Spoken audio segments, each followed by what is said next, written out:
Hi. So this is this might bring out the haters, right?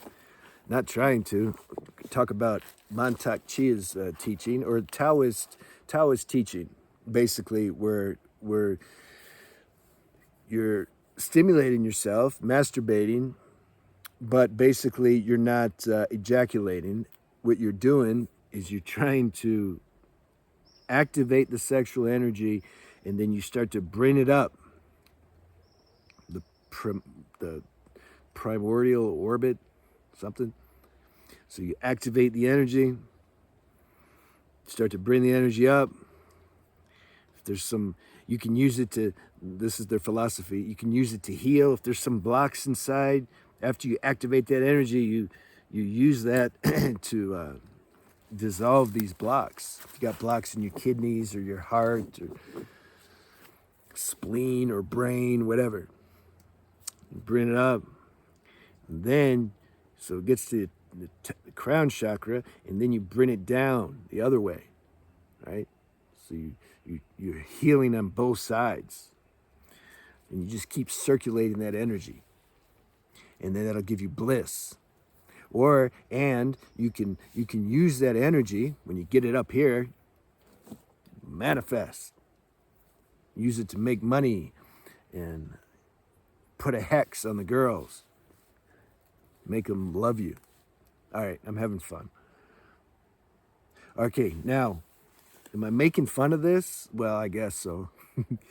But at the same time, look, I did this though. This is what I mean. Like, I'm not a hypocrite. I tried this. I wanted, man, do you see how this could be a total, who wouldn't want to follow this? It's a great, you can say, marketing idea. Now, I'm not saying it doesn't work. Like all 8 billion people in the world, like it's not going to work for anybody. I'm not saying that. So that's the disclaimer. So if you hear me say that, then you shouldn't give me any slack, right? But I'll still get it. The space, I can handle it. I understand.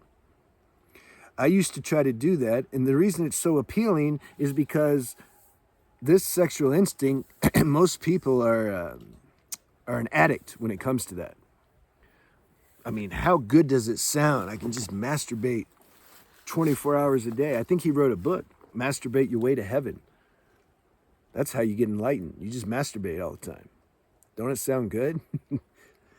Especially if you're young.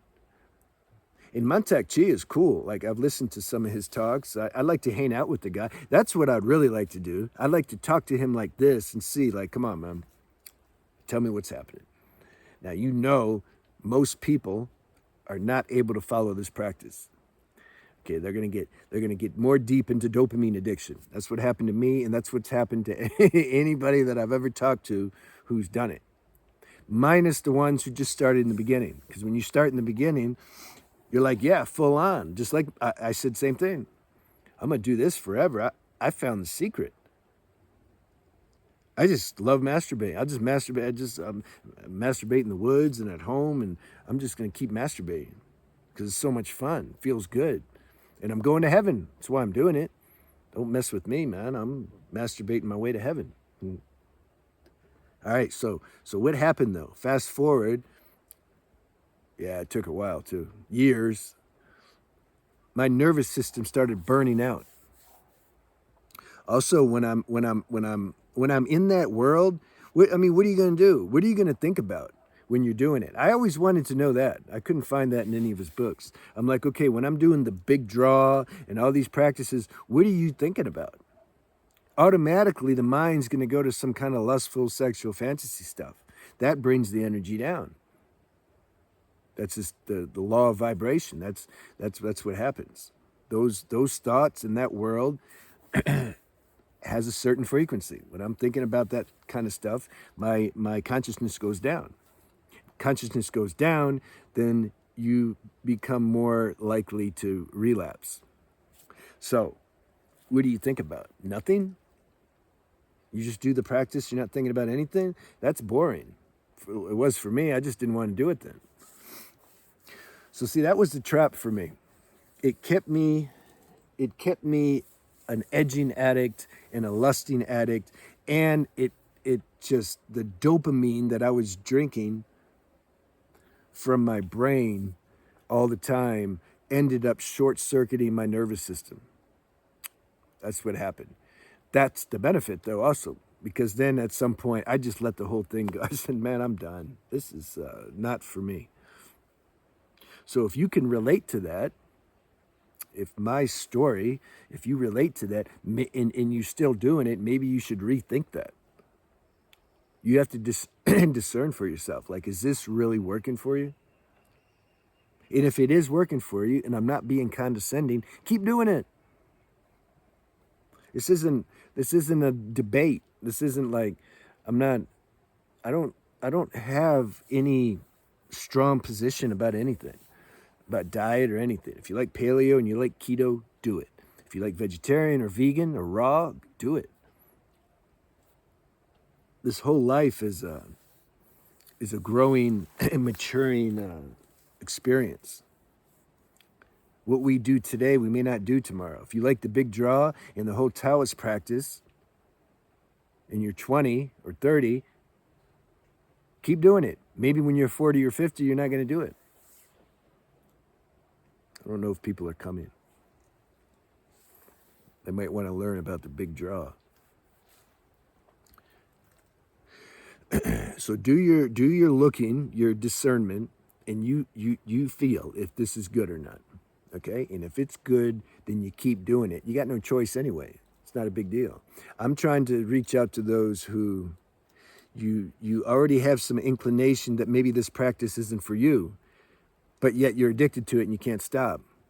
See, I want to catch you guys because to maybe save you from hurting your nervous system so much if you keep doing it.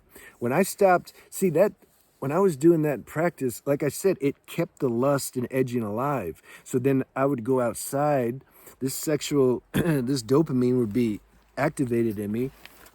And so then I would be like stuck on the whole female attraction game. I'd be constantly seeing, like, lusting after them and who's looking at me and all that stuff. It's like that whole package goes together. I can't just stay home and do the micro orbit. That's what did I call it? The primordial orbit? So I can't do the big draw and circulate the energy through the micro orbit all the time and then go outside and just be tuned and not be a lust addict or a female attraction addict. The package goes together. So when I stopped all that, when I stopped this whole masturbating my way to heaven practice, my whole life, the lust started to leave my whole life. That's what I wanted. I wanted to be free of this, period. Like, it's like, really? Like, how many years am I gonna do this my whole life? Just be a vagina hound? And then you hear people, they leave comments, they're like, man, don't do the semen retention practice or any of that. You need to do this, you need to do this Taoist stuff. Otherwise, you're gonna lose, your libido is gonna be gone. You're gonna lose your feeling for girls. You're not going to be a man anymore. Like, you're just going to be some weak suck. And so don't stop. Mind. That's good justification, isn't it? You're going to turn gay. You know, you gotta stimulate this energy. So it's hard, man. Like, I understand, like, because the mind has all these things, and then society and books perpetuate this nonsense, and then you're just stuck, you know. But then once in a while, you'll meet somebody who's saw beyond that, and they're trying to share it with you. And if it's your auspicious time, you'll find those beings and you'll hear it. That's what I mean. God always comes through. Doesn't matter. This world can never be so distorted that spirit's not coming through. So we can chill. You'll find the people you need to find who can share wisdom with you that your own higher self knows. You just need to hear it in another form. So I wanted to be free of this stuff, period, you know? And when I stopped all this, I became free. Oh, and I wanted to finish with the people that worry you're going to lose your libido and your, your feeling for women and all that, you're going to go through a period, a grace period. It's part of the detox. It's grace helping you. Yeah, you might forget about all that for a little bit. Isn't that good news? You want to get some stability and some time in your streak. Isn't that easier to do if you're not plagued by sexual thoughts and girls all the time? Well, I mean, what do you think? Do you think you're just gonna you're gonna get on a semen retention streak, but at the same time you're gonna be lusting all the time? The two don't go together. Be happy if that's not in your mind. The libido comes back. It comes back. Look, here's the thing. You don't need the libido if there's no reason to have it. You don't want to walk around town with an erect penis all the time. The mind will say, yeah, that's what I need to do, and then I know I'm a man, or whatever nonsense. No. When you meet the right girl and you have chemistry and you're in the bedroom, your equipment's going to function. Don't worry about it. You don't want it. You don't want to be some overzealous, obsessed sex addict all the time. And then it's because the mind will say, okay, now that's the definition that you're healthy. No, that's not healthy. You want to be balanced, okay? That's what you want. See you.